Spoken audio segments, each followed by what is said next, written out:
We'd been married for 36 years when Harold was suddenly diagnosed with Alzheimer's. But somehow his memory loss seemed to spare everything, except me.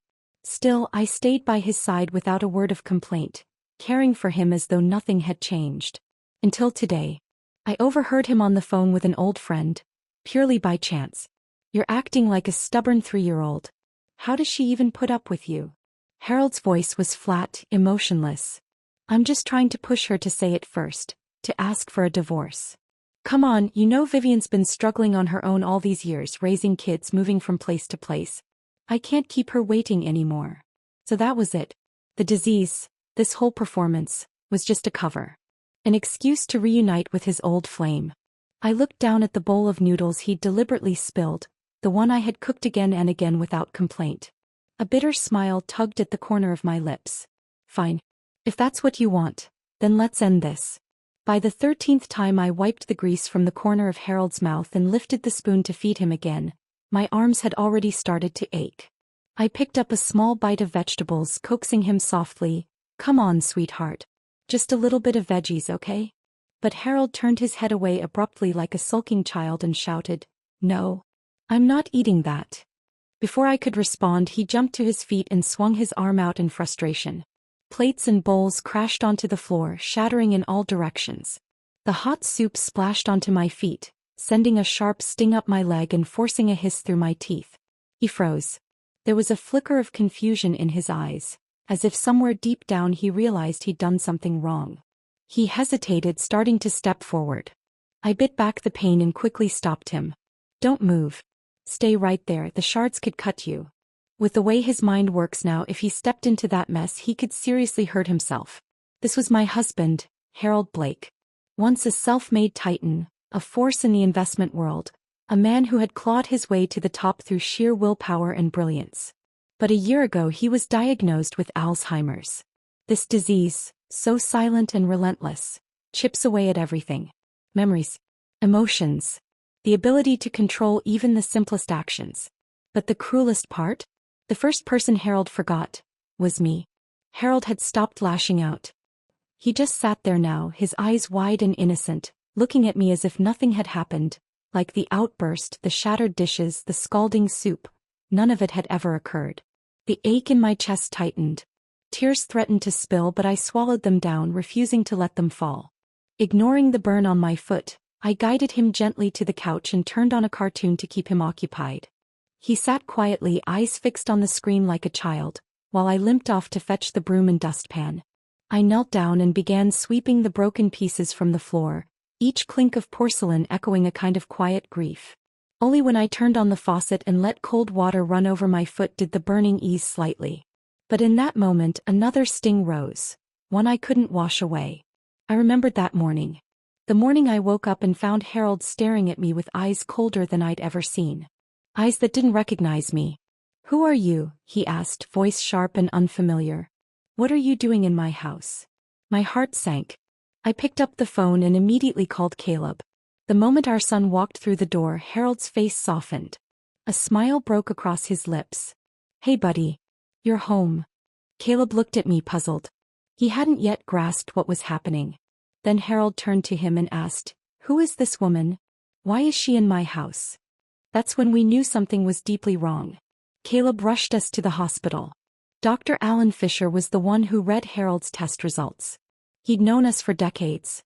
Back when we all still lived in that small town, back when life was simpler and futures felt wide open. "Mrs. Blake." His expression was heavy as he reviewed the scans. "It's okay, Alan," I said before he could go on. "Tell me the truth. I can take it." I hadn't been to college, didn't know all the medical jargon. But I remembered when I was a child, an old man in town suddenly forgot everyone around him. People said it was cancer. He'd had a large lump on his head before he passed. That word haunted me. "As long as he's still alive," I told Dr. Fisher, "I'll take whatever it is." He gave me a gentle smile. "It's not cancer, Jade. Don't worry. But it's something else. Harold has Alzheimer's, a degenerative neurological disorder." I stood there numb. But why would he forget me? Dr. Fisher sighed. "With Alzheimer's, memories don't fade in order. Sometimes the first person a patient forgets is the one they were closest to.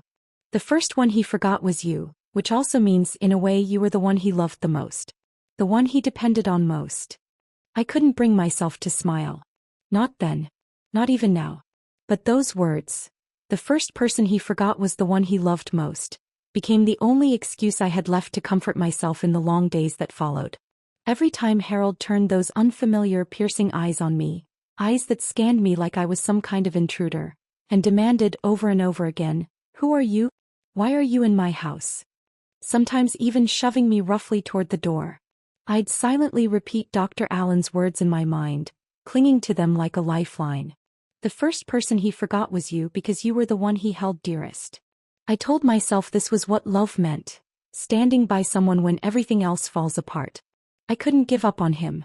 I couldn't let him get lost in his past alone. The burn on my foot had dulled to a throb by now. I turned off the faucet, washed my hands and leaned against the sink trying to gather myself.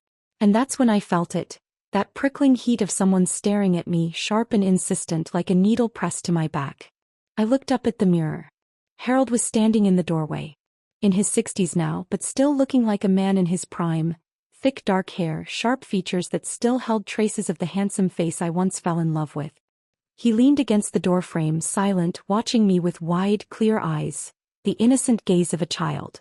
I exhaled slowly, relieved for a moment. Maybe he was calm again. I started to speak, my voice gentle. "Are you still hungry? I can make you some tomato and egg noodles if you want." But the moment shattered in an instant. His whole demeanor shifted. His voice snapped into something urgent, suspicious. "Who are you? How did you get in here? Are you trying to rob me? Get out. Right now. Or I'm calling security." The floor seemed to drop from beneath me. Before I could even gather my thoughts, Harold lunged forward and shoved me toward the door. His mind might have regressed, but his strength hadn't. I couldn't stop him. I couldn't even slow him down. I didn't even have time to grab my shoes. The door slammed shut behind me. Charleston's winter nights were brutally cold and snow still blanketed the ground in thick layers. My bare feet hit the icy stone path, instantly numb from the cold, the sharp gravel biting into my soles. I rubbed my hands together for warmth, watching each breath curl out in frosty clouds. My phone was still inside the house. I had no choice but to limp toward the community office to get the spare key. Halfway down the path, I spotted the community security patrol heading toward me, a young woman named Ella. The moment she saw me, she stopped in her tracks, eyes wide with understanding. "Mrs. Blake, wait here, I'll grab the spare key for you." She dashed off before I could say a word. Just a few minutes later she came hurrying back, cheeks flushed, carrying a jingling ring of keys, and a pair of thick winter shoes. She gave me an apologetic smile. "Mrs. Blake, if you don't mind, here, wear mine for now. You'll get frostbite out here barefoot." Gratefully I took the shoes and keys, thanking her over and over as we walked back toward the house together. I stood before the front door of our house and knocked firmly. "Harold, open the door." His voice came from inside, low and guarded. "I don't know you. Go away." My tone instinctively sharpened. "I'm your wife. If you don't open this door, I swear I'm going to get really upset." Harold let out a sharp scoff. "Impossible. My wife isn't you." He refused to open the door. There I was, standing outside in the cold with Ella, my face burning with embarrassment as I awkwardly rubbed my hands together to keep warm. Ella sifted through the ring of spare keys, trying one after another, until she finally found the right one. Without hesitation she unlocked the door. The moment it swung open, our eyes met. Harold looked right at me with that same blank, unfamiliar gaze. But he clearly recognized Ella. She stepped forward, speaking firmly like an older sister schooling a stubborn child. "Mr. Blake, a real man doesn't treat a woman this way, right? I'd bet my reputation on it. This woman standing next to me, Mrs. Jade Blake, is your legal wife. You've been married for decades. Don't you remember the 2 drawers under your nightstand? Your marriage certificate's been sitting there all this time. If you don't believe me, go take a look for yourself." Harold shot me a suspicious glance, then turned around and headed to the bedroom. A few minutes later he came back holding a worn marriage certificate in his hand. He stared at the old photo on the document, then looked at me again. His lips curled slightly in reluctant acknowledgement. "Fine. Looks like you really are my wife. Go ahead. Come in." Before Ella handed back the key, she gave him one final look, her voice solemn. "Mr. Blake, a real man doesn't push a woman out into the cold." Harold didn't say a word. He just turned and went back to the living room, tossing the marriage certificate carelessly onto the floor before sinking into the couch to watch his cartoons. I bent down, picked it up, and quietly went back to the bedroom. Sitting on the edge of the bed, I stared at that photo for a long time. It had been taken a few years ago. I was smiling like a fool, not much different from how I looked now. We'd been together for over 30 years and had raised a son, but ironically, it wasn't until 6 years ago that we made it official. I'd brought it up a few times over the years, asking if we could just take a trip down to City Hall. But Harold always had an excuse. Too busy with work, too many meetings, the timing was never right. Whenever I mentioned it again at home, he'd just pull me close and say, "You're already my wife. We don't need some piece of paper to prove it." I used to find that romantic. Eventually, I learned to settle for it. It wasn't until our son got married that we finally walked into City Hall and signed that piece of paper. The title I'd chased half my life, the unnecessary fuss Harold always dismissed, had finally become a name recognized by law. I still remember that day so vividly, standing with Harold at City Hall signing our marriage license. It was a quiet moment, but the joy inside me was overwhelming, almost too much to put into words. And yet now, 36 years into our marriage, Harold has been diagnosed with Alzheimer's. He's forgotten so much, especially everything about me. It's supposed to be him lost in the fog of memory. But sometimes, it feels like I'm the one trapped in a time capsule, watching everything pass me by while standing perfectly still. That evening, Caleb came home for a rare visit, bringing Nina and little Liam with him. Ever since Harold's diagnosis, Caleb has taken over the company, juggling one responsibility after another. The endless stress has started to show. Those once jet black strands in his hair now had a few stubborn threads of gray peeking through. Nina, meanwhile, barely had time to breathe. She spent most of her days chasing after the whirlwind energy of a toddler, with no space left for herself. Knowing how exhausting life had been for them, I'd spent the entire morning cooking up a full table of dishes, hoping to give them a taste of home and a bit of comfort. When we all finally sat down to eat, Harold pulled his chair closer to Caleb, so close in fact it felt deliberate. A small gesture, but it spoke volumes.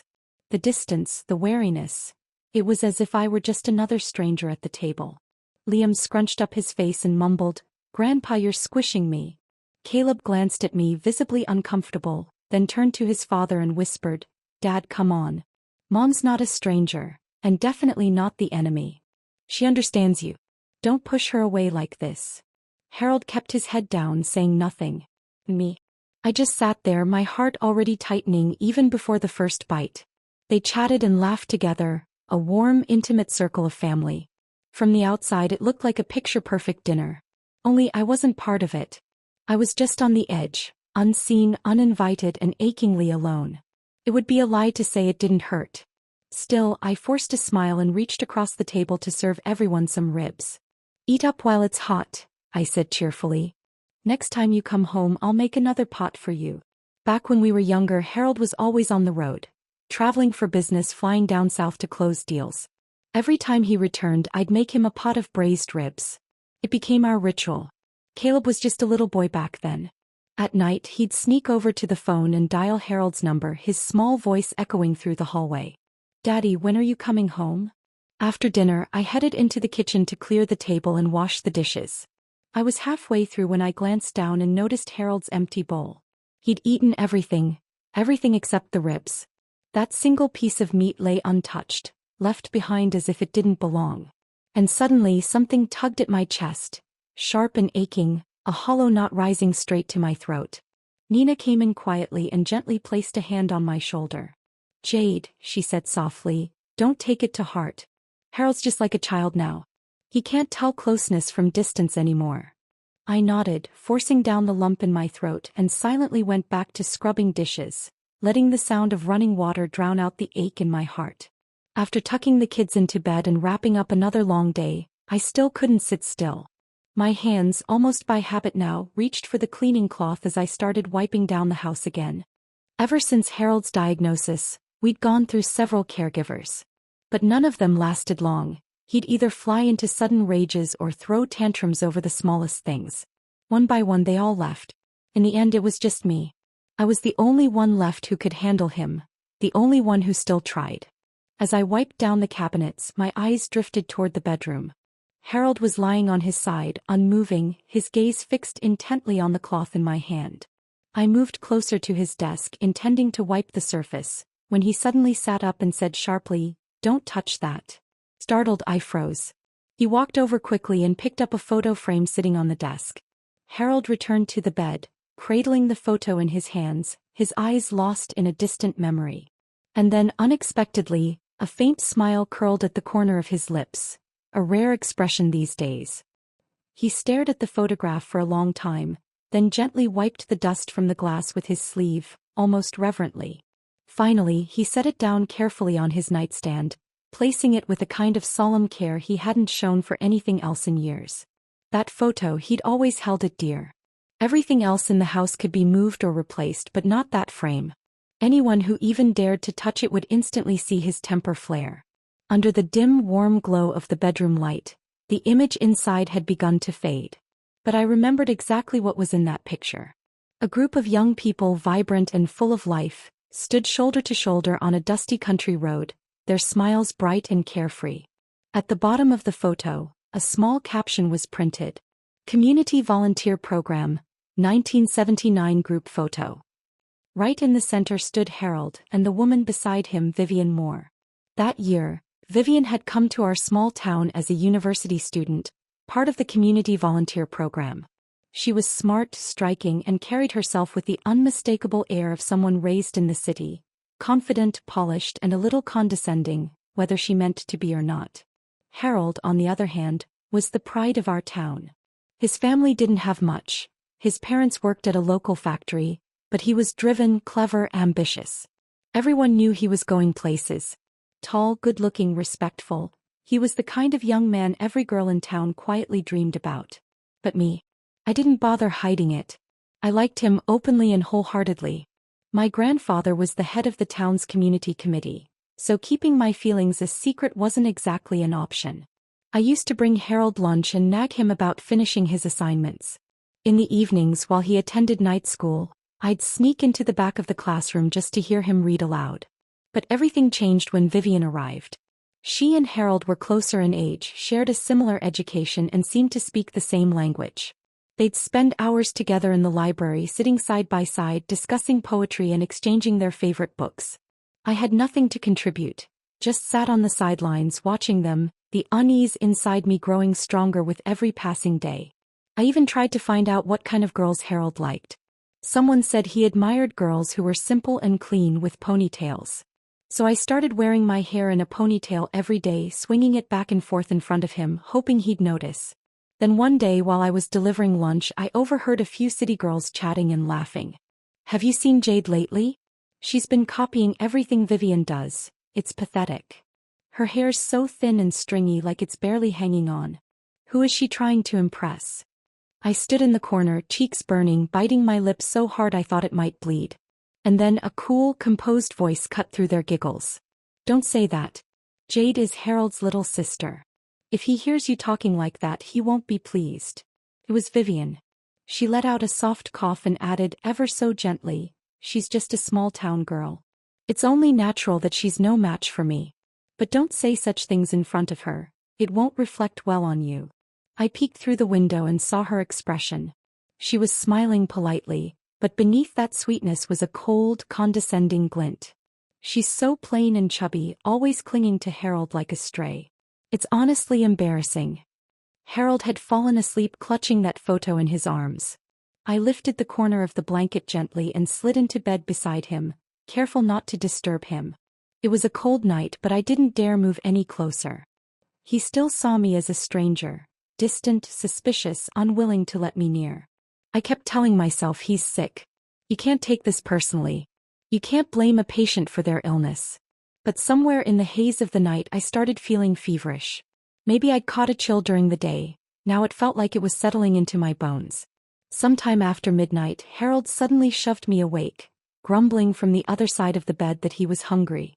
He insisted I get up and make him something to eat. My head throbbed, my body ached, but he kept complaining like a cranky child, refusing to let it go. So I forced myself out of bed and dragged my aching body into the kitchen. I made a quick serving of creamy macaroni and cheese and brought it to him. He took one bite, just one, and knocked the entire bowl off the tray. Pasta and sauce splattered across the floor. Thankfully, I had cooked an extra portion, one I'd planned to eat myself. I reheated it for him without a word. He took 2 bites this time, then wrinkled his nose in disdain. I want chicken noodle soup instead. I sighed in exhaustion. Thankfully, I had some leftover broth from a couple of days ago. I pulled myself together and got back to work, cooking up a fresh bowl of soup and bringing it to him. He took a few sips, then frowned again.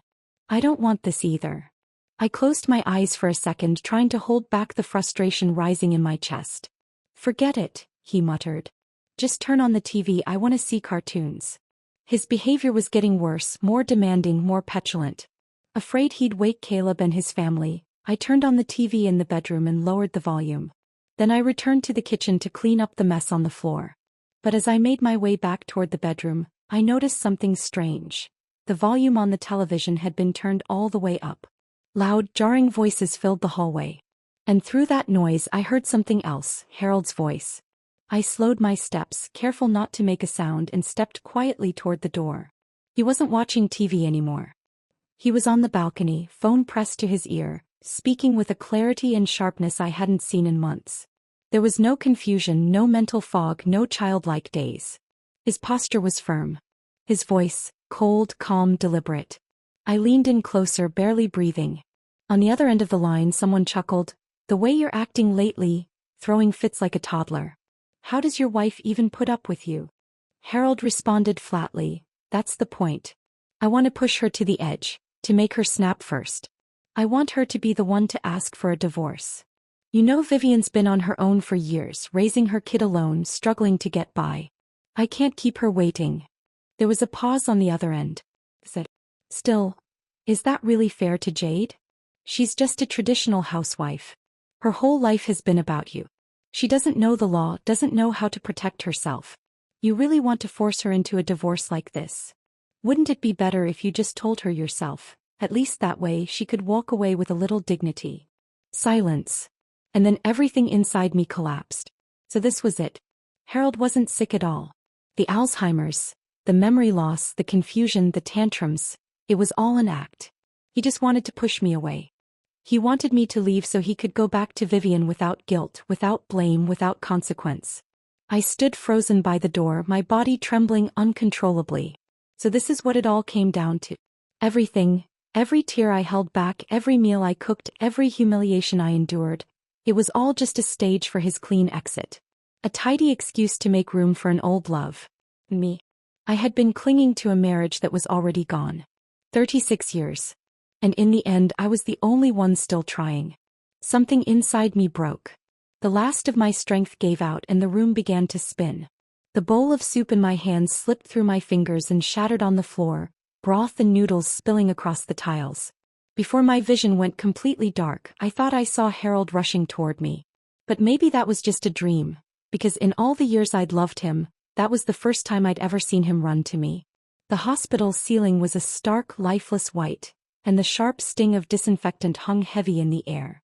My arm ached faintly beneath the floor. "Mom, you're awake." Caleb and Nina were seated by my bedside, watching over me. Harold stood silently by the door, his expression cold and unreadable. For a moment I wished I could close my eyes and wake up somewhere else. Anywhere but here. I wanted this to be just a nightmare, something I could forget. "You're awake."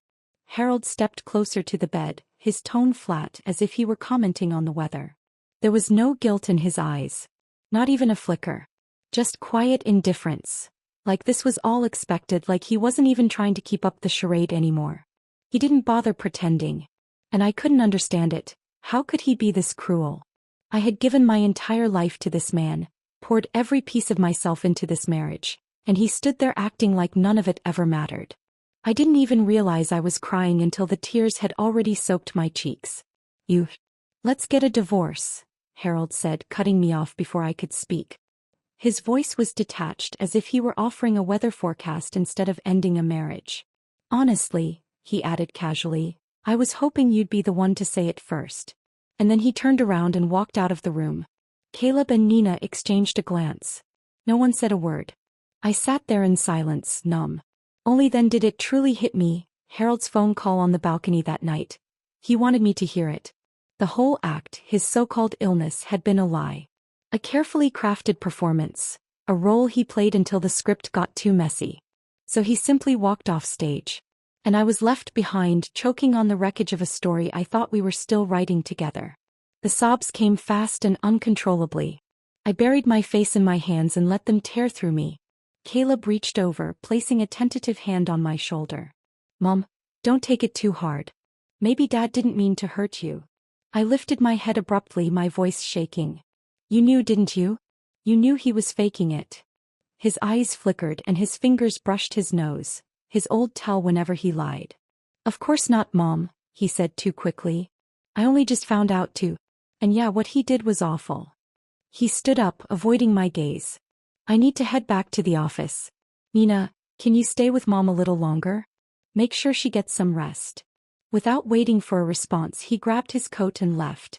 I watched the door slowly close behind him, and in that moment I felt the last pieces of me fall apart. Hollow. Even my own son had chosen Harold's side. They'd planned this together, worked out every angle, just to push me to say those two words first. I want a divorce. Nina stayed seated beside me. She quietly picked up a fruit knife and began peeling an apple, the soft scrape of blade against skin the only sound in the room. What Harold did, it's unforgivable, she said softly. But please try not to let it break you. Your health matters more than anything right now. I didn't have the heart to eat, but she placed a tissue beneath the sliced apple and gently set it on the nightstand anyway. You should try to get some rest, she said. Liam's probably waking up soon. I need to take him to school. I nodded, voice low. Go ahead. I'll be fine. She grabbed her bag and gave me a quiet smile before slipping out the door. But as the silence settled in again, I stared at the empty room, at the untouched apple, at the door she left swinging gently behind her. And I asked myself the question I couldn't answer. Will I really be fine? Will I truly be okay on my own? I suppose I'd sensed it long before everything fell apart, that Harold had never truly cut ties with Vivian. Started a few years back, subtle at first. He'd receive phone calls at odd hours, calls he always took with a strange flickering look in his eyes. As soon as the phone rang, he'd glance at me, then either step outside with his coat or slip quietly into the garden to talk, keeping his voice low and his back turned. Old friend, I'd ask, trying to sound casual. He'd pause for just a beat too long before offering a stiff smile. Yeah, just an old friend catching up. But eventually the signs became harder to ignore. He started reorganizing his closet frequently, getting rid of old clothes and replacing them with trendier, more youthful styles.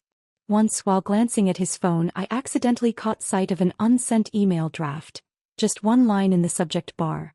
I'm sorry for all these years. And then there was the plane ticket. He'd returned from a business trip one weekend and for once forgot to empty his coat pockets. I found the ticket while doing laundry. The destination wasn't Chicago like he'd told me. It was Los Angeles. I never confronted him about it. Maybe I was afraid of the answer. Maybe I was just too used to swallowing things whole and smiling through the bitterness. Harold's friend wasn't wrong. I was exactly that kind of woman, the kind who built her entire world around home and family. When I was younger, I took on odd jobs here and there. Some sewing gigs, a little bookkeeping just to help cover expenses. But eventually I let it all go. I gave everything to this family. I became a full-time homemaker, pouring my energy into my husband, my son, and the life we built around them. Out there, I was the kind of woman who would argue passionately with a neighbor if they offended my family. At the grocery store, I'd fight over a few cents with the cashier if I thought I was right. At home, I patched old clothes late into the night, stitch by stitch, because I couldn't bear to throw anything away. I'd never had any formal education, let alone any grasp of the law. When I stepped into corporate buildings or law offices, I shrank into myself, shoulders hunched, eyes downcast, feeling like I didn't belong. I cried beside that hospital bed for hours, tears pouring out like water from a broken dam, until a nurse finally came in to remove the four from my arm. I walked out of that hospital in a daze, still clutching that withered apple Nina had left for me. Its skin had turned a soft shade of brown, oxidized and limp. Outside, snow had begun to fall. The streets were silent, empty, dusted in white. I wandered without direction, my feet carrying me as if they had a mind of their own. Eventually I found myself at the Riverside Park. The wind had picked up but I barely felt it anymore. My body had grown cold but somehow I couldn't register the chill. I sat on a weathered metal bench, its icy surface creaking beneath my weight. The lake had begun to freeze over. A thin layer of ice shimmered on its surface, quiet and untouched. I stared at it and for the first time in a long time my mind felt still. There was no grief, no rage, only an eerie calm as if something deep within me had simply gone quiet. And in that silence, a strange thought surfaced, unbidden, impossible to shake. As if something, or someone was calling me. I didn't know how long I'd been sitting there. My legs had gone numb from the cold by the time I finally stood up. "Whoa, ma'am, I thought you were a bonfire from a distance." A young woman jumped into view, her appearance as striking as her voice. Piercings on her face, a quirky outfit and a guitar case slung over her shoulder. She circled me playfully, studying me from head to toe. "This red sweater of yours is just..." She dragged out the last word, letting it hang in the air. I instinctively asked, "What about it?" She grinned brightly. "It's beautiful. It's got real character. Can you send me the link?" I blinked, confused. The link?" She laughed. "I mean, where'd you buy it?" She had that kind of energy, effortless, warm, and so familiar, like we'd known each other for years instead of minutes. "I'm Eleanor Thompson," she said cheerfully, tossing her hair back. "I sing at a lounge just a few blocks from here. You want to come listen to some music with me?" I was about to decline politely, but she was too enthusiastic, didn't even give me a chance to say no. I glanced back at the apple I'd left on the bench. It looked dull and shriveled now, tinged with brown. After a brief hesitation, I left it there and followed her down the street. We walked 2 or 3 blocks, winding past dim storefronts and sleepy intersections, until we reached a small neon sign that read Live Acoustic Lounge. I hesitated outside. I'd assumed this would be one of those places where young people danced wildly and the music pounded loud enough to rattle your bones. But the moment we stepped inside, I realized how wrong I'd been. The lighting was soft and warm, casting gentle shadows over a few scattered tables. A handful of patrons sipped drinks and chatted quietly. In the corner, mellow jazz drifted from a speaker, low and soothing. My eyes widened. Eleanor caught the look on my face and chuckled. "You thought this was a dance club, didn't you? Don't worry, we'll save that for another night," she teased. "This place is more of a listening bar, low-key and easy on the ears." She unslung her guitar and set it down beside the small stage. "Give me a minute, you're about to hear me play." Before I could respond, she handed me a cup of hot water and climbed the few steps to the stage. She adjusted her tuning and began to strum a soft, melodic folk song. Her voice floated through the room, gentle, earthy, and warm. It wrapped around each note like wind curling through tall grass, settling into the air with effortless grace. When she finished, she jumped down from the stage and dropped into the seat beside me again. She ordered a cocktail that looked like something from a painting. Sunset orange on the bottom, emerald green on top, the two colors pressed tightly together like they were trying not to blend. She took a slow sip and made a face. "Don't let the color fool you," she said, tapping the glass. "It tastes as weird as it looks. Bitter first, then sweet." She snapped her fingers and the bartender brought another glass, an identical one, for me. I stared at the drink for a moment, curious. Finally, I took a cautious sip. He was right. The bitterness hit first, sharp and jarring, but the sweetness that followed was unexpected. Smooth, slow, and lingering, it softened everything that came before, until all that remained was a quiet warmth. And for the first time in what felt like years, I realized, maybe not everything bitter has to stay bitter. I dragged my weary body through the door, stepping into a house that suddenly felt colder than ever. The quiet pressed down like a heavy blanket. I scanned the living room and for the first time, I noticed how little in this home actually belonged to me. A few picture frames on the wall, a worn throw pillow I'd picked out years ago. Nothing more. Everything else was his, theirs, or simply not mine. I sank into the couch, letting my back rest against the cushions and exhaled slowly. My fingers reached for my phone out of habit. The screen lit up, dozens of missed calls. Most from Caleb and Nina, a few from Harold's number. I was just about to call back when the phone rang again. "Harold." I hesitated, then answered. His voice came through tense and anxious. Where did you go? The hospital room was empty. How could you just wander off like that? Caleb's voice piped in, even more panicked. Mom, please don't scare us like this. Don't do anything rash, okay? I opened my mouth, but no words came out. My throat was dry, my emotions lodged somewhere deep in my chest. All I could manage was a soft murmur. I went home. I ended the call, staring blankly at the screen as it went dark. My brows furrowed and I leaned back, eyes fixed on the ceiling. I didn't move. Didn't think. Just sat in the silence, letting it settle around me like dust. It wasn't until dusk that they came rushing through the front door. Harold looked like he'd just come from work. Of course he had. After all the time he spent faking illness, someone had to return to the office and clean up the mess. Caleb couldn't manage it all alone. As soon as they stepped inside, Caleb's tone carried a trace of frustration. Mom, why didn't you turn the lights on? It's already dark. I didn't answer. He must have assumed I was still upset. Come on, Mom. It's really not that big of a deal. Dad's under a lot of pressure too. And Vivian, she's not some villain. She's had a tough time too. I turned sharply toward him, eyes wide. What was that supposed to mean? Was I suddenly the unreasonable one here? The woman who manipulated her way back into my husband's life, the woman they all lied to protect, was now the one deserving sympathy? I let out a laugh. A hollow, bitter laugh that even I didn't recognize coming from myself. Harold shot me a cold glance. So, you're not even cooking dinner now? Living like this is impossible. His words were meant to cut, to provoke. But I didn't flinch. Instead, I lowered my gaze, strangely calm inside. Harold still thought I'd keep clinging. That I'd drag this miserable marriage on forever. That I'd never be the one to say the words he'd been baiting me toward for months. That I was just a woman too stubborn to let go. Too proud to step aside for his perfect little love story. But he was wrong. I'd finally seen it clearly.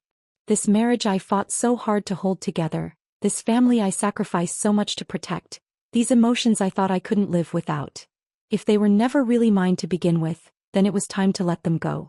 I looked up, my voice soft but steady. I agreed to the divorce. Let's be done with it. Maybe it was time to stop mourning the life I'd built for someone else, and start finding the one I could build for myself. What did you just say? Say that again. Harold's voice shot up, sharp and incredulous, his face twisted in disbelief. Caleb's eyes widened, stunned as if he hadn't heard me correctly. I said, I agree to the divorce. I spoke slowly, clearly, without a hint of hesitation. And just like that, in the thick of the silence that followed, the doorbell rang. The uninvited guest had arrived. Harold didn't even try to keep up the act anymore.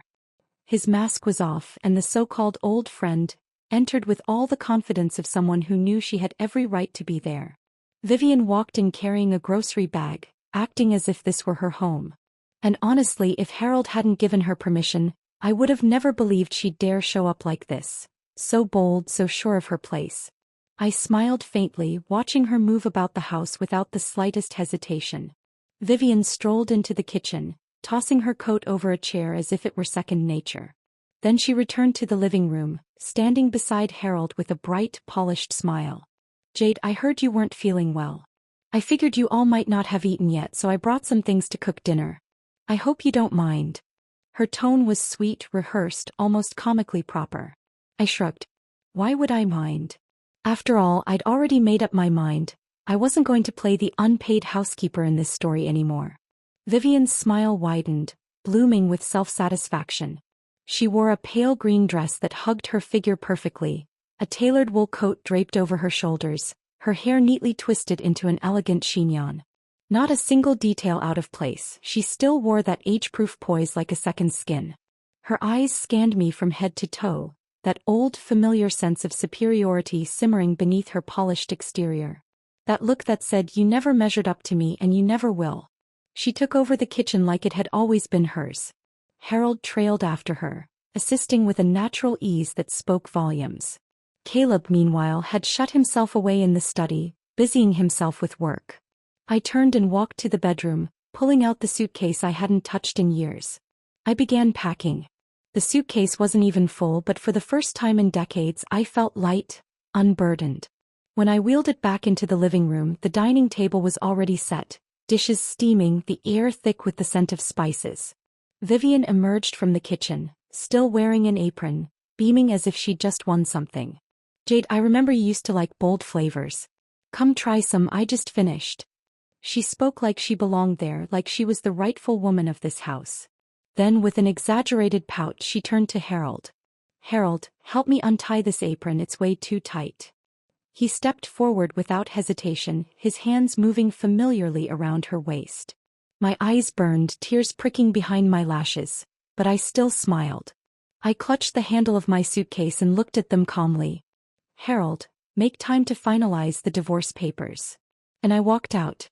Behind me I heard Vivian's voice, soft with feigned concern. "Did I do something wrong? Is she upset with me?" Harold groaned, pulling out a chair with a loud, scraping noise. "Don't bother with her. She's lost it. She'll come crawling back, just wait." I didn't look back. But in that moment I knew one thing for certain. I would never crawl back again. I followed the address on Eleanor's business card, standing hesitantly at the front door, unsure if I should knock. Before I could decide, the door swung open. "There you are." Eleanor beamed, her face lighting up with delight. "I was starting to worry you weren't coming." I offered a slightly awkward smile. "I'll pay rent, of course, at least until I find a place of my own." She waved her hand dismissively. "Please. That's nothing. Honestly, just having someone to keep this lonely soul company is payment enough." Her exaggerated tone made me laugh in spite of myself. She took my suitcase and ushered me inside with her usual warmth. She had already prepared a cozy little bedroom for me. Fresh sheets, a neatly made bed, and everything in perfect order. "The closet's empty, so feel free to use it. And toiletries are in the top cabinet in the bathroom," she said, leaning against the doorframe with a playful grin. "Actually, why don't we just be roommates?" she added, eyes twinkling. "You cook, I wash dishes, we'll split the work 70-30. Oh, and I should probably mention there's a cat." I looked down to find an orange tabby weaving between my feet, its soft fur brushing against my ankle. Something warm rose in my chest, gentle, sudden, and overwhelming. I nearly teared up. Eleanor must have noticed. She smiled broadly, then grabbed her coat. "I'll run out and pick up a few groceries." As she left, I began unpacking, folding clothes into drawers, placing little things in their new places. And then my phone rang. It was Dr. Alan Fisher, the very doctor who had first told me Harold was sick. "Jade," he said, his voice lined with concern. "I heard you two are getting divorced? At your age, is that really necessary? You've been together so many years. Harold wasn't a bad husband. Think about it. Maybe you should just go home, apologize, patch things up. Life doesn't have to get this messy." I held the phone tightly, steadying my breath. "Alan, you know Vivian's back. Harold wants a divorce so he can give her a proper place in his life. I'm just giving him what he wanted. This marriage was something I held together alone for years. Now I'm ready to let go." There was a pause on his end. "But he cared about you, Jade. If he didn't, why would he have married you in the first place?" His question hit me harder than I expected. Why did Harold marry me? Truth be told, I'd never really figured that out. I grew up without parents. My grandfather, the town's community committee chairman, raised me.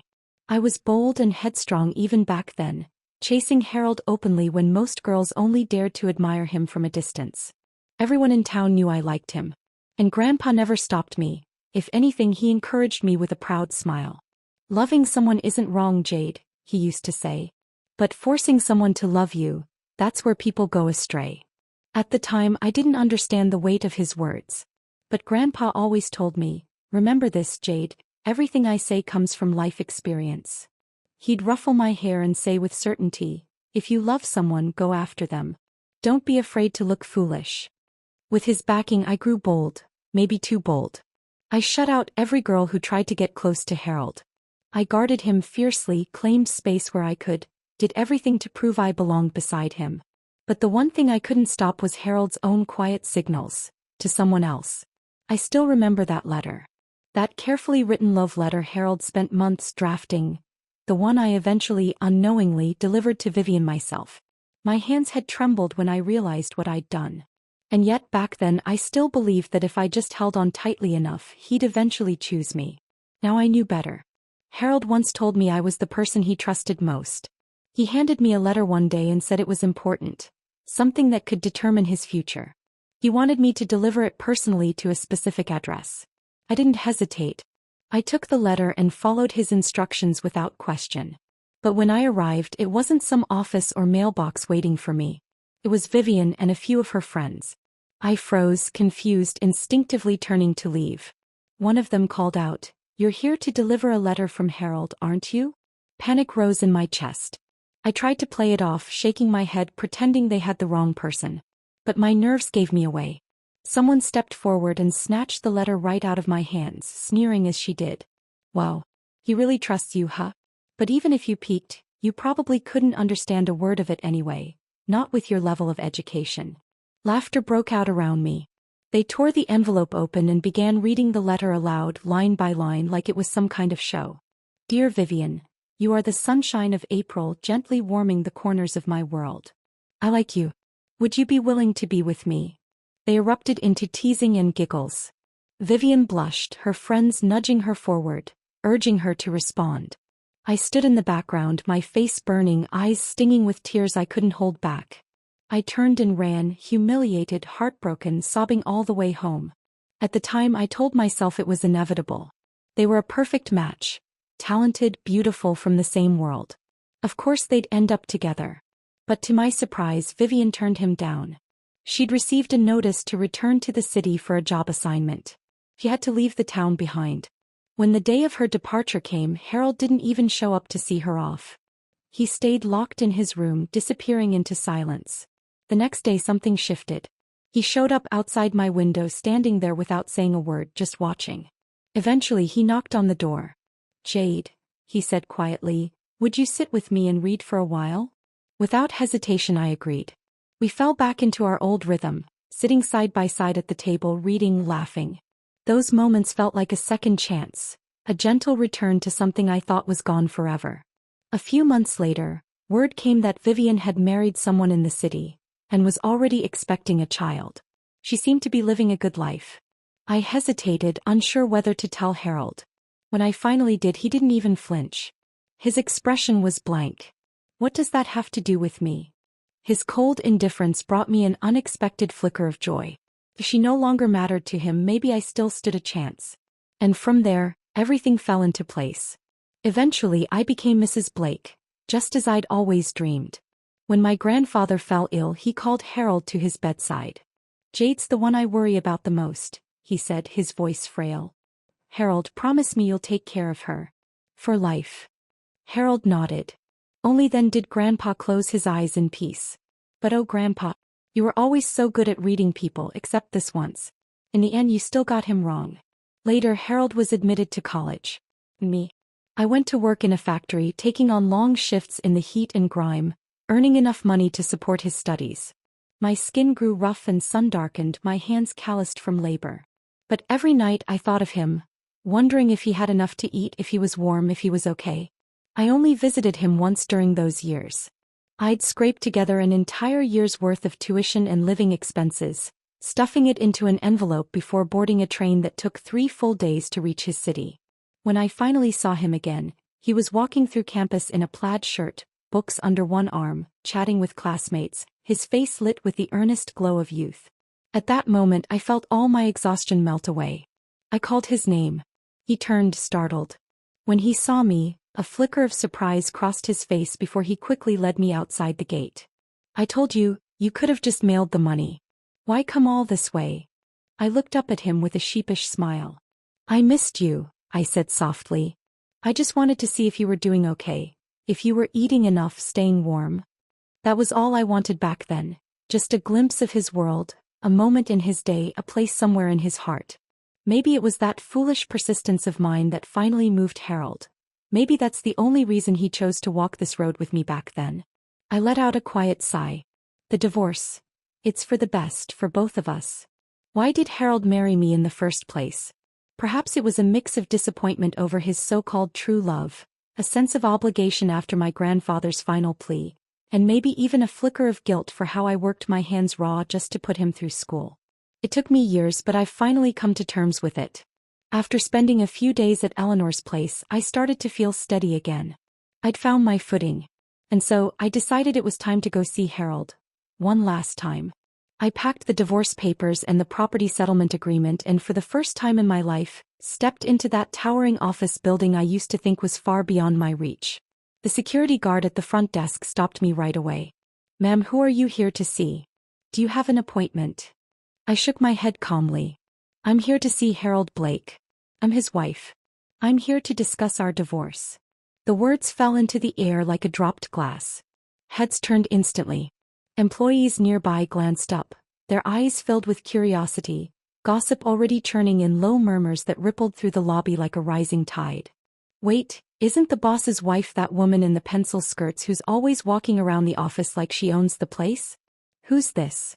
Seriously? She's Mrs. Blake? She doesn't look the part. Her outfit's so plain.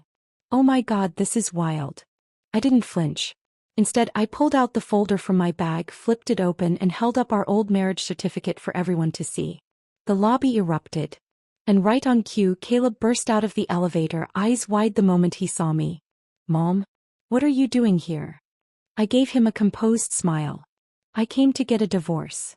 Harold appeared next, and almost theatrically, Vivian stepped in right behind him.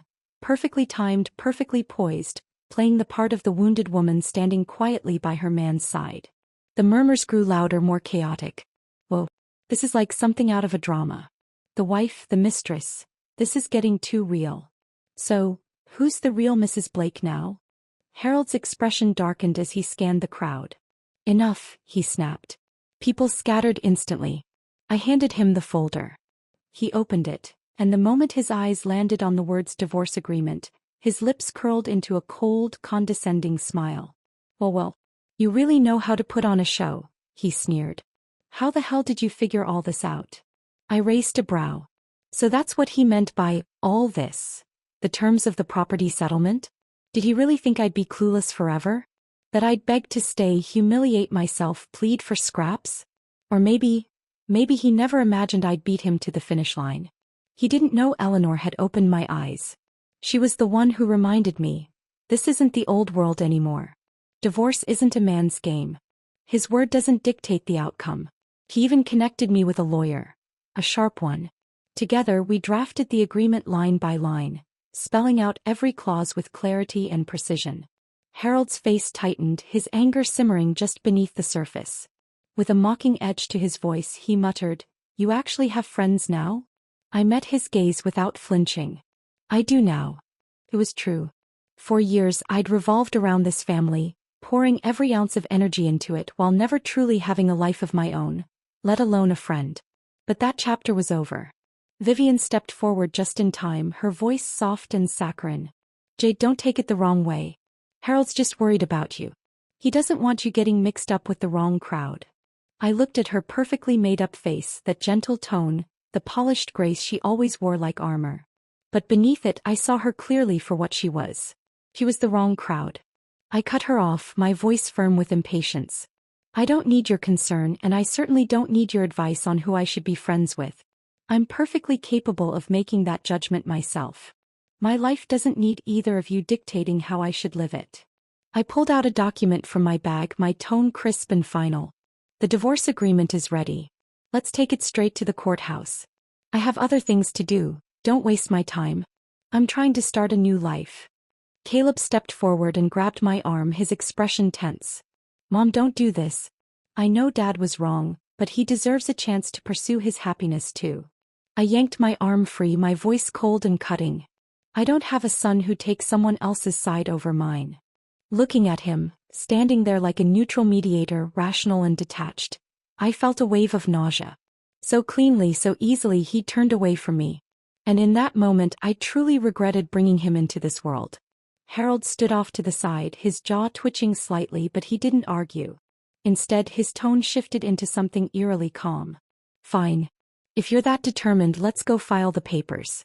Just don't come back saying you regret it." Regret? I was far past the age of regret. We scheduled a court appointment and followed the formal procedure. With lawyers present, the agreement was submitted and reviewed. The judge verified both signatures, confirmed the terms, and then stamped and signed the final decree. And just like that, I had it in my hands. The official divorce judgment. As I stepped out of the courthouse, I exhaled slowly, the weight on my chest finally lifting. The heaviness I'd been carrying for years was gone. Harold walked beside me in silence, his eyes cast downward. I didn't know what he was thinking, but I could imagine. Maybe satisfaction. Maybe a strange emptiness. Maybe for the first time, it hit him that this wasn't just a convenient escape. It was an ending. One he couldn't undo. He slid his hands into his pockets and muttered, "Where are you headed? I'll give you a ride." It was the first time in years he'd offered to take me anywhere. I turned to him, my voice even. "No thank you." My tone was cool, my message crystal clear. I had nothing left to say to him and not a single drop of energy to waste. After the divorce, I started looking for work. But the job market wasn't exactly kind to a woman in her 50s. I applied at a few restaurants. The managers scanned my resume politely, then gently let me down. "You have a lot of life experience, ma'am, but we're looking for someone a little younger." At a local supermarket, I tried for a cashier job. I couldn't even figure out the register system before they quietly told me, "We'll give you a call if anything opens up." It wasn't surprising. But I didn't let it crush me either. I'd found the courage to walk away from a life I no longer recognized. Whatever hurdles lay ahead, I could face them too. That evening, I returned home and snapped a photo of the divorce decree. I sent it to Eleanor. She called within seconds. "Oh my God, congratulations. Welcome to the reboot phase of your life." I smiled. Not long ago, I would have been mortified to say I was a divorced woman. I used to think being abandoned by a husband was the ultimate disgrace, a symbol of failure. But now all I wanted was to go back and give that younger version of me a good slap across the face. This isn't shameful. This isn't pitiful. This is freedom. "Congrats," Eleanor said again later that night, looping her arm around my shoulder as she walked through the door after work. "You've officially transformed into a modern, independent woman." She even recommended a job I could try. Something more creative, something mine. She encouraged me to start documenting my life after divorce, turning little pieces of my daily journey into videos and sharing them online. "Come on," she said with a laugh. "We've got to keep up with the times. Don't let the world leave you behind." With her support and encouragement, I took the first steps towards something I'd never imagined for myself. I created my first social media account. 1 month after my divorce, I posted my very first video on social media. Of course, Eleanor was the one who edited it. Honestly, it was the only version that looked halfway decent. Back then, I still stumbled over my words and looked painfully awkward in front of the camera. But now I can speak freely, looking straight into the lens without flinching, sharing my story without shame. I still carry a slight southern accent from my small-town roots, but I've stopped feeling self-conscious about it. That accent is part of who I am, and there's no reason to hide it. In the video, I sat in my kitchen with a warm smile, talking directly to the camera. "Welcome to Divorce Diaries by Aunt Jade. Let's take a look at what a day in the life of an independent woman born in the 60s looks like." Divorce Diaries was Eleanor's idea. She said it had just the right balance of humor and authenticity, something that would catch the eye of younger viewers. I never expected it to gain traction, but to my surprise, the video took off. That very first post received over 5,000 likes. Eleanor read the comments to me, grinning from ear to ear. "Jade Auntie's life is so real and comforting. There's something soft and healing about her presence. I swear I want to try her chicken noodle soup so badly." Internet mom goals. Eleanor chuckled. "You've got a fan base now. These young people are obsessed with your videos." So I kept going. I started posting more clips, little slices of my everyday life. Cooking, playing with the cat, cleaning the house, performing with the local community band, and even snippets from my adult education classes. That's right, I'd gone back to school. I never had the chance to complete my education when I was younger, but it's never too late to start. I signed up for adult enrichment courses at the local community college, slowly filling in the gaps I once thought would remain empty forever. To break up the routine, Eleanor dragged me along to her band rehearsals. "Music," she said, "is the best therapy there is." My videos became more diverse. No longer just glimpses of housework, but reflections of personal growth, healing, and the long, sometimes messy road back to myself. The chores I used to perform without thinking peeling garlic, folding laundry, mopping the floor, suddenly became quiet metaphors resonating with people I'd never met. Somehow my ordinary life made others feel seen. One afternoon my phone rang. It was Caleb. We hadn't spoken since the divorce. This was the first time he'd reached out. "Mom, I saw your videos." There was a pause on the line, like he was choosing his words carefully. "You're putting yourself out there online, talking about the divorce and everything. I just thought, at your age, is that really necessary? I mean, if Dad sees it, he won't be thrilled." I felt my blood boil. I let out a sharp laugh. "Putting myself out there? What do you think I'm doing, committing a crime? Or are you just as clueless as your father?" There was a stunned silence on the other end. "I'm just worried about you," he mumbled. Then a beat later he added softly, "Liam misses you. He keeps asking why you don't come visit. And Dad's lost a lot of weight. He's not eating or sleeping well. Do you think there's still a chance for you two?" I snorted. "Don't be ridiculous." I already knew what was going on. Word travels fast in small circles. Harold and Vivian had already registered their marriage a few days ago. Newlyweds, glowing and in love, probably off on a honeymoon somewhere with matching bathrobes and wine glasses. Not eating, not sleeping. He was likely busy sipping champagne by the beach. I flipped through my recipe notes as I replied flatly, "Unless it's an emergency, don't call me again. I'm busy." I ended the call without another word and returned to my community college course catalog. Lately, I'd learned so much. Everything from advanced video editing to proper storytelling structure. I was finally reclaiming the time I'd once given away so freely, finally putting it towards something that felt like mine. Next on my list? Getting a new car. I was planning a road trip. Just me, the open highway, and the whole world waiting beyond the city lines. There's so much to see. And now, I finally have the freedom to go see it. I never expected to run into Harold again, let alone in a hospital. I had only come to pick up my routine checkup report.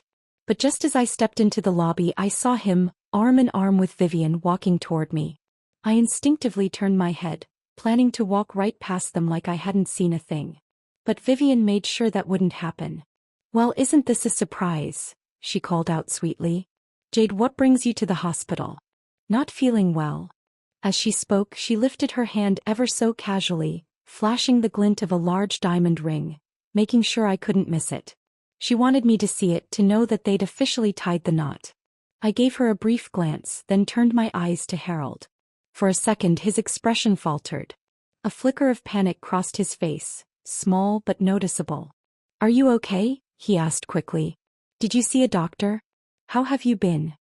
Vivian stood beside him, her forced smile stretching tight across her face. One of those expressions that looked more like a wince than a grin. "I'm fine, thank you," I said flatly. Then I walked past them without another word. As the elevator doors closed behind me, a chill ran through me, not from nostalgia but from clarity. Cold, steady clarity. I wasn't shaken. I wasn't sad. I was more certain than ever. I had made the right choice. Upstairs, I headed to the medical office to collect my results.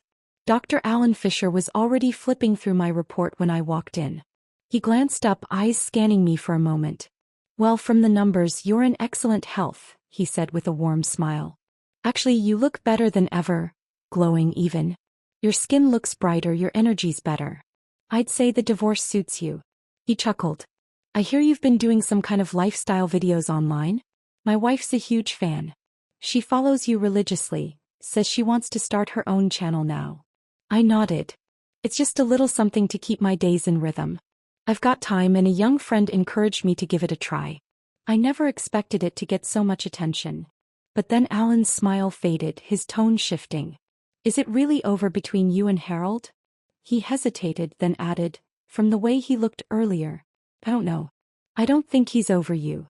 He leaned back, sighing. "He hasn't been in great shape lately. Age is catching up with him, he's slowing down, and it's starting to show." I paused, unsure what to say. Harold had a new life now. I had mine.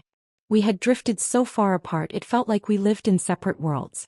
And still, people tried to weave our names back together again, as if it were possible to stitch old chapters into a new book.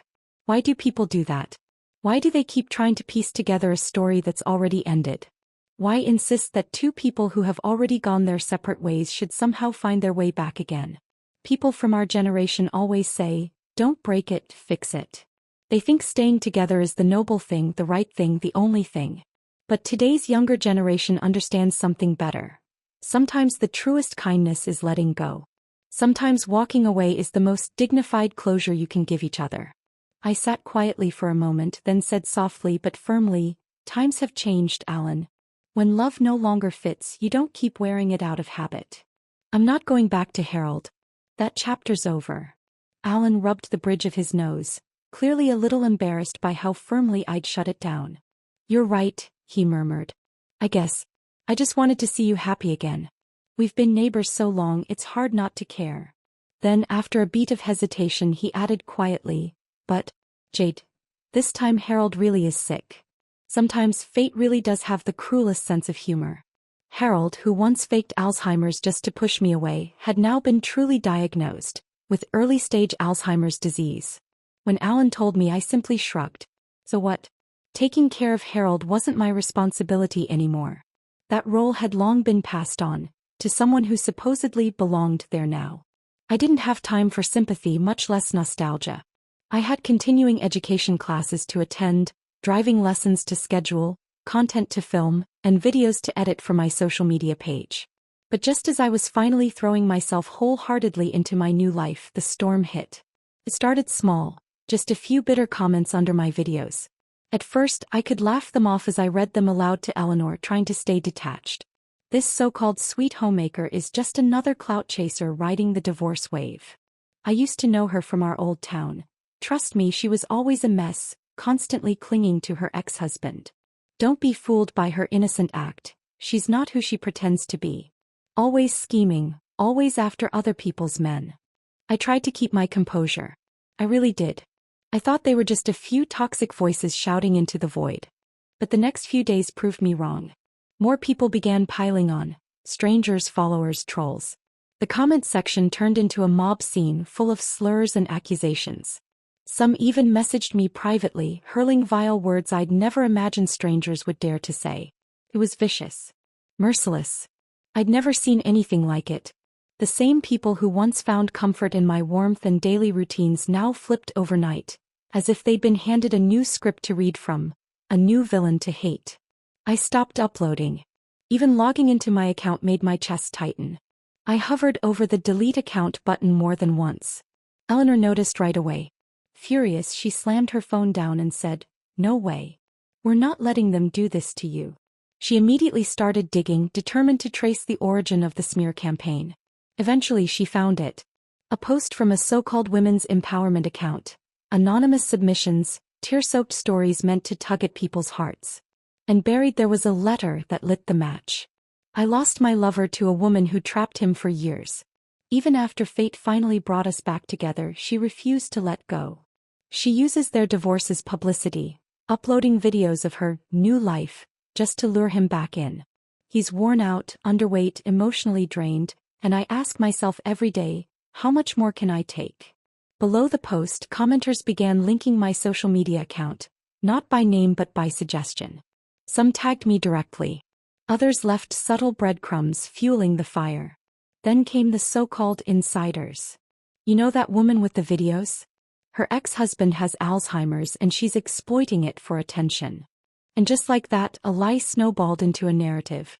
A single line, "Her ex has Alzheimer's and she's still loyally caring for him," became a viral soundbite. Comment sections flooded with emotional replies. My mom took care of my grandpa during late-stage Alzheimer's. It broke her. My grandfather wandered out of the house every night. It's the hardest thing in the world. That woman is amazing. But they weren't praising me. They were praising a ghost version of me, a fabricated figure molded by Vivian's narrative. A weeping, long-suffering wife, twisted into a tragic background character to justify her presence. Me, the real me, I was erased from my own story. Drowned beneath public sympathy for a lie. They turned me into a villain in someone else's love story. Are you going to respond to all these rumors?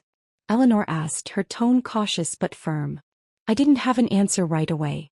Not long after, Caleb showed up at my door in person. The moment he stepped inside, he started urging me not to respond publicly. "Mom, just let it go," he said, trying to sound calm. "These online things blow over quickly. If you stir the pot, it'll only create more noise. It might even hurt the company's image, impact the stock price." I turned and looked at him, but before I could speak, Nina tugged his sleeve and shot him a sharp glance. "Can you please think about what you're saying and where you're saying it?" she hissed under her breath, clearly embarrassed. She hesitated for a moment, then turned to me and spoke more gently. "Jade, I honestly didn't expect Vivian to stoop this low. She's always preaching that the unloved one is the true outsider," she added bitterly. "What a joke." There was a pause and then she murmured, "If I had known who she really was, I'd never have let Liam call her grandma." She caught herself, realizing she'd said too much, and fell awkwardly silent. I didn't reply. It sighed, long and heavy. "You should leave now," I said quietly. "And don't come back." I had made up my mind. Caleb saw it in my face and left with a defeated look. 3 days later I logged into my account again, and this time I posted a video. For the first time I faced the camera, not to share a recipe or a quiet moment of my day, but to speak the truth. The video opened with me sitting at my kitchen table. I looked straight into the lens, my voice calm and measured. "Hi everyone, I'm Jade. Today I want to take a moment to address some of the things being said about me online.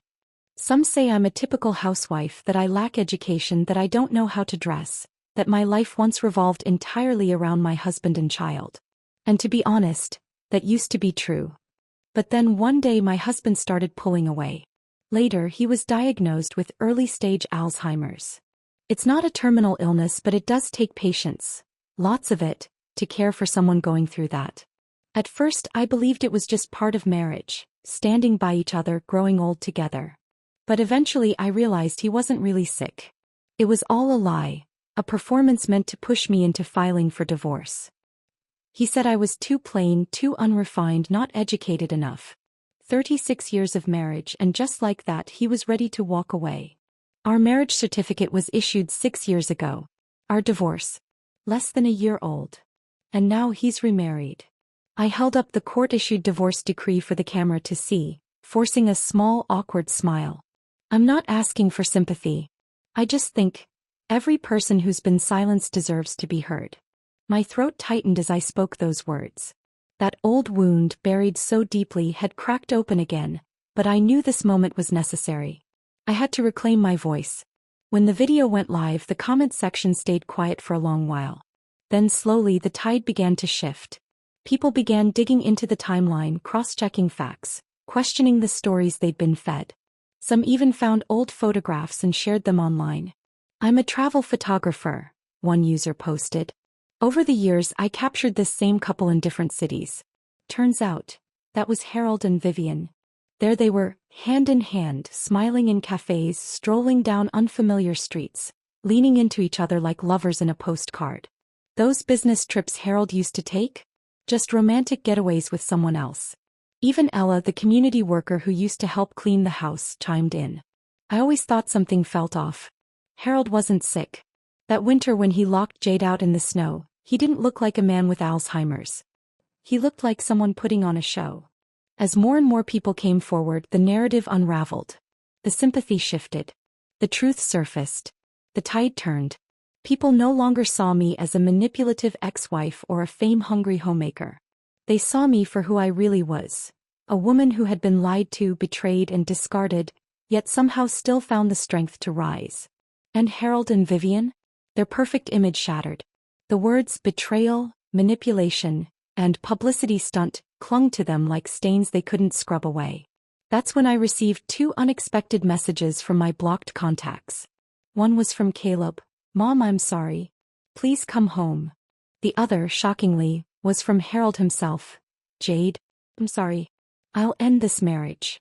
I stared at the screen for a long time, and then slowly I put the phone down. Because this time, finally, truly and completely, I wasn't going back. After the chaos of the divorce finally settled, a few old friends began calling me one by one. Some were filled with sighs and regret.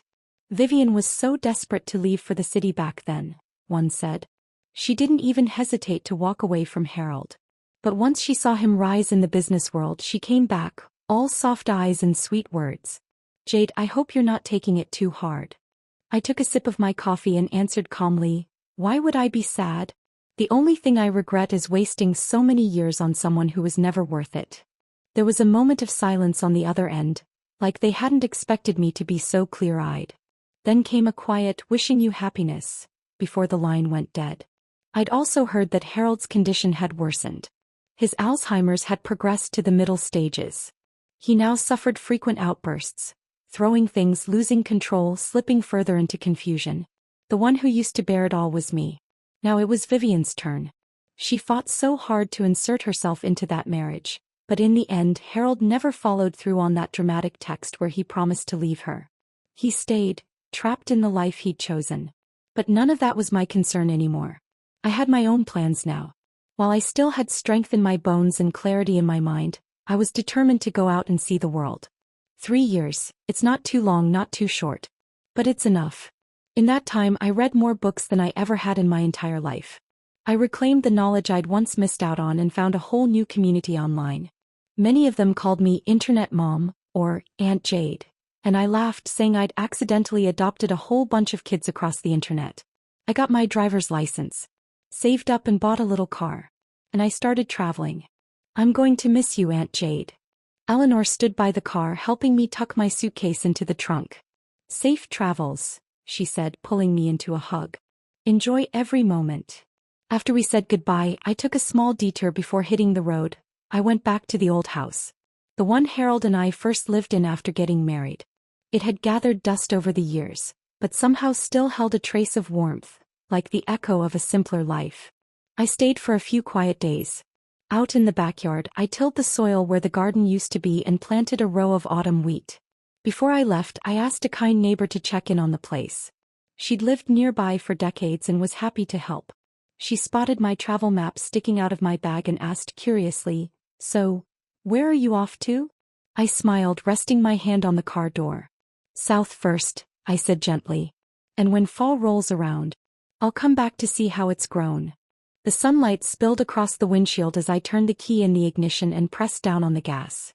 The car rolled forward, carrying me off that familiar patch of earth.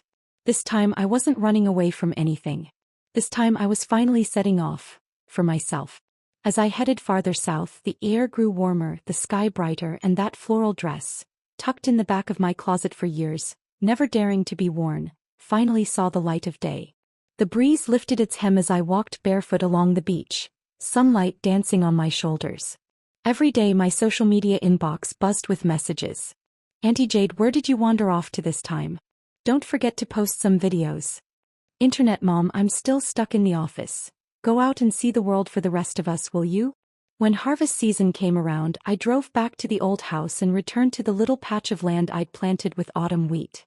I cut it down by hand, dried it, milled it into flour. Then I packaged the flour into little gift boxes and mailed them out to my online sons and daughters, those kind souls on the other side of the screen who had cheered me on and grown with me through every video. I set aside an extra big bag just for Eleanor. None of this would have happened without her, without that simple question she'd asked me in the park one day. "Do you want to come listen to some music?" That single moment had cracked open a whole new chapter of my life. I later heard that Vivian had finally reached her breaking point. Harold's illness had worsened. His outbursts became more frequent, his confusion more volatile. She'd begun venting to neighbors, "This old man is driving me insane." Eventually, she filed for divorce, taking a substantial amount of money with her before disappearing altogether. Caleb and Nina were both buried in work, unable to care for him. Caregivers came and went, none of them willing to stay for long. One day, for the first time since our separation, I stepped back into what was once called home. I carried a bouquet in hand and rang the doorbell. A new caregiver answered. I slipped on a pair of shoe covers, stepped inside, and placed the flowers gently on the bedside table. Harold lay in bed, his head wrapped in heavy bandages, his gaze vacant and restless. I wouldn't have known if Caleb hadn't begged me. Apparently Harold had fallen down the stairs, fractured a bone, hit his head, and his memory decline had accelerated drastically since. When he saw me, his eyes welled with tears. "Jade, you came home." Kept my voice even. "I'm just a visitor, here to see a patient." But in the next moment he grabbed my wrist with surprising strength. I'm sorry. I really am, Jade. Let's start over, please. I swear I won't ever hurt you again. After Vivian left, I finally realized, no one could ever replace you. You've always been the most important person in my life. His grip tightened as if letting go meant I'd vanish forever. But I wouldn't go back, not this time. The woman who used to shrink herself for love, who longed for validation, who waited quietly for someone to come home. That woman had been left behind on a park bench years ago. I gently pulled my hand away. I wish you a full recovery, I said softly. And then I turned and walked away. Behind me I heard a loud crash. Harold had tried to get up but fell hard to the floor. He cried out my name, sobbing like a child who'd lost his favorite toy.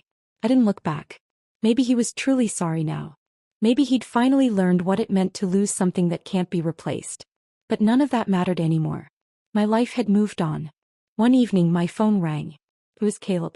Mom, Dad's missing. He slipped away when the caregiver wasn't looking. We can't find him. I let out a quiet laugh. Do you know where I am right now?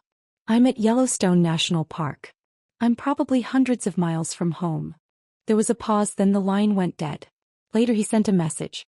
They'd found Harold at a small rural train station just outside the city. He was shivering, confused, mumbling the same words over and over. I need to find Jade. I want to read to her. She loves when I read to her. Caleb said no matter what they told him, Harold wouldn't budge. He just sat on the bench, clutching his coat, repeating my name like it was the only thing left in his mind. He only agreed to go back when Caleb finally said, Jade's waiting for you at home. His condition was rapidly deteriorating. Back when he was pretending to be sick, I was the only one he claimed to forget. But now that he's truly ill, I'm the only one he remembers. Caleb kept sending videos. One showed Harold stuffing freshly cooked ribs into his coat pocket, mumbling, Gotta take these home. Jade will cook them for me. Another clip showed him hunched over with reading glasses, clutching a few worn books, whispering, I need to read to Jade. She loves when I read to her. I watched the footage without flinching. Caleb pleaded with me again. Mom, even if not for Dad, can't you visit more often? For us. I replied calmly, no. I am myself first, before I'm anyone's mother. No one, no blood tie, no guilt, no sense of duty, could drag me back into a life I've already shed. I have to go, I said as I hung up. The sunrise is about to begin. I stood at the edge of a quiet valley, watching as the first golden light stretched across the sky. Eleanor's words echoed in my mind again. Sunk cost shouldn't dictate future decisions. I'd learned that lesson late in life, but not too late. Because now my life is just beginning. I always thought Jade was annoying. She was constantly trailing behind me, round, sturdy, and loud like an old-fashioned radio. We were just neighbors, yet she always found an excuse to stick around, asking me to read books to her like she had every right to. But her grandfather had been one of the first community organizers in our town. No one dared cross her too easily. I didn't either. I didn't have the guts to turn her down outright. Later, a wave of community volunteers came to town as part of a government outreach program. Young people full of ambition and idealism. One of them was a girl named Vivian. She was beautiful, smart, and spoke with a slight city accent. I think I was drawn to her almost immediately, though I couldn't quite tell if it was admiration or something more. My father once told me, those smooth-talking city girls aren't meant for you. A steady, down-to-earth woman like Jade, that's the kind of partner you build a life with. But my heart was a mess. I ended up writing Vivian a letter, trying to gauge how she felt. She turned me down gently, but firmly. And Jade, around that same time, she suddenly pulled back. She stopped following me around, kept her distance. Vivian left soon after, transferred out of the program, gone from our little town. I felt hollow for a while, restless. And in that quiet, I turned back to Jade. She welcomed me the same way she always had, soft-spoken, cautious, yet with that quiet spark of hope in her eyes. Not long after, we got married. On his deathbed, Jade's grandfather took my hand and asked me to take care of her. I said yes. The look in her eyes that day, so certain, so unwavering, it felt like I was all she ever needed in this world. Later, I was accepted to a university in the city. But my family had no means to pay for it. Jade didn't even hesitate. She handed over all her savings and said, "Even if I have to sell everything we have, I'll make sure you go." She picked up part-time shifts at a local manufacturing plant, packing boxes, working assembly lines, while I went off to Boston to chase my future. She even came to visit me once, saying she wanted to surprise me. But when I saw her standing outside the campus gates in her outdated clothes, surrounded by well-dressed college students, all I felt was embarrassment, not joy. Years later, a friend told me that Vivian's marriage had fallen apart. Her husband was abusive. By then, my career was just beginning to take off. Something stirred inside me. Maybe it was pity, maybe it was unresolved longing. I'm not sure. But I went to see her in secret. When I got home, Jade and our child were in the kitchen. The pot of braised ribs had been reheated twice already. I felt guilty briefly. But the next time Vivian called, crying into the phone, I still found another excuse to leave. I've often wondered if I ever truly loved Jade at all. When Vivian told me she'd finally divorced and was raising her child alone, my first thought wasn't sympathy. It was how to leave Jade. But I knew Jade wouldn't let me go easily. She clung too tightly. So I did the cruelest thing I could think of. I pretended to be ill, hoping she'd be the one to ask for a divorce. She never did. So I made sure she overheard a phone call on the balcony, the one where I accidentally confessed the truth. When she finally said the words, "I agree to the divorce," I felt like all the air had been sucked from my lungs. It hurt. Deeply. Like something inside me had torn open. How dare she? Wasn't I the center of her world? How could she just let go? Not long after, I saw her online. She'd started sharing her life on social media, telling stories, cooking, playing with her cat, speaking in that thick hometown accent, recounting the small joys of daily life. I scoffed, shaking my head. She's just putting on a show to spite me. But deep down, I knew the truth. She'd really let go. Later, I began forgetting things more often. At first, I brushed it off. Until one day, I couldn't even remember how to get home. The doctor confirmed it, Alzheimer's. And just like that, I realized, maybe this was karma. All the things I pretended to forget, life was now truly erasing them, one by one. Vivian tried to help at first, but it didn't last. Eventually, she didn't even pretend to care. Once, during an episode, she slapped me across the face. We divorced soon after. But what never left my mind, what still flickered through the haze, was Jade. The day she came to visit me, I clutched her hand, tears in my eyes, and begged her to take me back. She looked at me calmly and said, "I'm only here to visit a patient." Then she pulled her hand away and walked out without looking back. I slid off the bed and sobbed like a child. And in that moment, I finally understood. The only person I had ever truly had, the only one who stood by me, unwavering, was the woman I had spent a lifetime taking for granted. But she no longer belonged to me. Jade, may your life be free and steady. And may you never again bend yourself for anyone who doesn't see your worth.